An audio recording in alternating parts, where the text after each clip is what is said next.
Kitchen with Erica Arias. What you got for us? That's right, Matt. We're here with our new friends from Sunberry Restaurant and Bar. They're in downtown Hartford, right on Pratt Street. Here with us is Yon and Moriah Aronson. We're so glad to have you here on the show for the first time. Welcome. Thank you for having us. All right, so we've got a great display. We're going to talk about a lot of things coming up, especially with Halloween. But first, I want to talk about this traditional dish that you're making, very traditional Korean dish. Yes, so this is actually called the Bimbipap. It translates literally to mixed rice in Korean. So I'm going to just kind of show you guys how we set it up at Sunberry and cook an egg as well. Yeah, let's do it, because that's sort of one of the extra toppings on the side, right on the top, right? Yep. So we start off with the base, which is a hot stone bowl. That's traditionally how we kind of begin. And then you can do any type of rice you want. We traditionally do sort of a white rice mixed with a little bit of brown rice in our store. And then we start adding the toppings. The first thing would be the bean sprouts, which are blanched, and we add a little bit of sesame oil and salt. We go after with the radish, which is kind of seasoned the same exact way. We go into zucchini. We go right into the kale, some carrots. This is mugwort. Not a lot of people are familiar with that, but it's delicious. Right, for people who aren't familiar, talk a little bit more about what that is.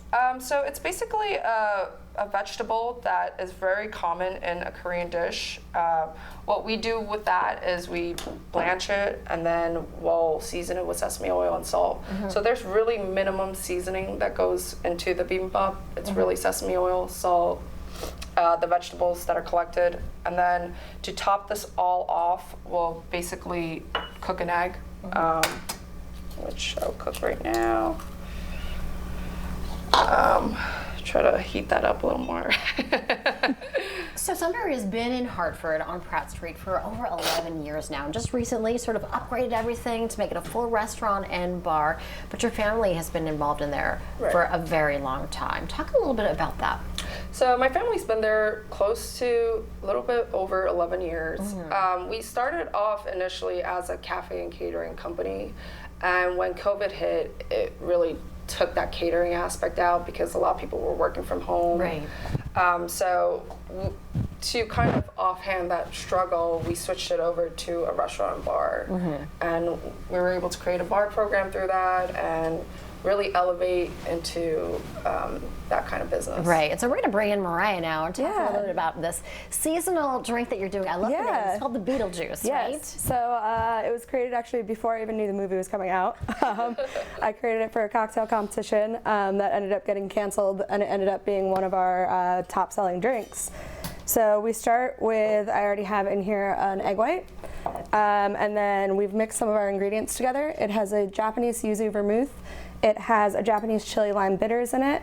We have our Tanteo jalapeno. We have a passion fruit liqueur, as well as a little bit of Midori. So it basically creates like this very nice spicy melon tequila cocktail. I like it. It's one of my favorite ones. So we're gonna add that to the tin. We add a little bit of lemon juice as well. And then because we're using an egg white, you have to do a dry shake, which is gonna create this beautiful foam for us. But this has been really fun. I got to create this incredible craft cocktail program with Jane. We do seasonal cocktails, so the menu is always changing. You have a new menu just coming out this week, Yes, right? it actually debuts today. Let me just grab a spoon from here. It debuts today. And these are a lot of great Halloween-themed drinks, right? Which I love your display here. So yeah, right now we have our Norman's Nightcap, which will be our apple cider old fashioned that has an apple cardamom bitters in it. So that's this one right here? That's that one. I'm bringing back our Death Becomes Her, which it has pomegranate liqueur. Yeah. It's based off of one of my favorite movies. A little bit of strawberry. You get a beautiful skeleton that you get to keep. New to our menu this year is going to be our Midnight Mezcal. That's going to be a mezcal Rita with a little bit of sage in it. It also has black glitter, giving us this beautiful color. Really good, yeah. And when you come to the restaurant, it will also have a super syrup, which is going to be a glitter red syrup that drips down the edge to give us that little bloody effect. Perfect. So we're going to do a tandem display here, presentation. So it looks like the eggs about done. Mariah's gonna pour out that drink so we can get those two together. Yeah, And I absolutely. want to go, before I don't want to run out of time here, I want you to talk about the special events that you have coming up for Halloween. So we actually love Halloween, little which bit. is why we The went with the display Halloween definitely looks setup. like you've had some experience decorating for Yeah. sure. So we throw a really big party on 25th, 26th, 27th, like 3 days into it.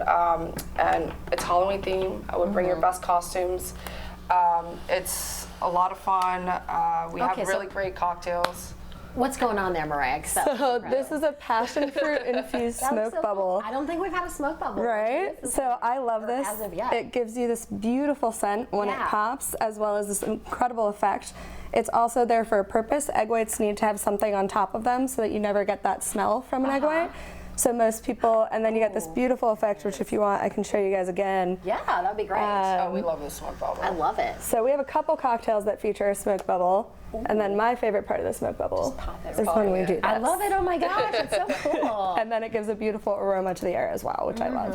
I'm so glad you guys were able to come on today. Yeah. Thank Love the drinks, love the dish, and also great that you're on Pratt Street because there's so many great new businesses. It's really becoming a really place to be, place to go, I hang agree. out. I think Yeah. the city of Hartford is working really hard Yes. to make Pratt Street a historic destination, Yeah. and I think they're doing a great job. So Yeah, it's kind of a one-stop shop. Lots Yeah, of you can kind of bar hop, which is really nice. All of us Right, bars work stores, together, right, the shops, stores, you just have two everything. shops and Exactly. coffee, right? There you go. All right. Well, Jane, Mariah, thanks so much for being Thank with you. us. We really appreciate I it. love your display. Thank you so you. much. We really Thanks for appreciate being with us. it. And the information is going to be on our website as well. You can head over to fox61.com.